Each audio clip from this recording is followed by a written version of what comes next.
صباح الفل عليكم يا شباب. النهارده لقيت نفسي فاضي كده، خدت بعضي رحت المتحف المصري. كان بقالي سنين كتير جدا ما رحتوش، فقلت اروح اشوفه كده بعد ما جددوه بقى عامل ازاي. تذكرة الدخول ب30 جنيه للمصريين والعرب، سعر رخيص جدا يعني بصراحة، يعني أقل من دولار تقريبا. المتحف جوه متقسم سيكشنز كده، يعني كل سيكشن فيه مجموعة أسواق بتدل على الفترة الزمنية اللي هما كانوا عايشين فيها. عاملين حاجة لطيفة جدا، عاملين الألواح هناك كلها واليوفط، كمان فيها طريقة برايل عشان لو حد مكفوف يقدر ان هو يعرف ايه اللي مكتوب.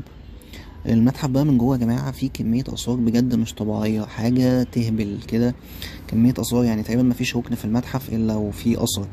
والآثار هناك مفيش حاجة مضروبة أو فيك أو حاجة معمولة يعني عادية، لأ ده كل الحاجات تقريبا حاجات أصلية، قطع أصلية.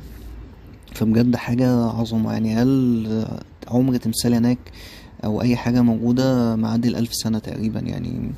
بجد حاجة يعني مفيش زيها في العالم كله. يعني وكل العصور بصراحة.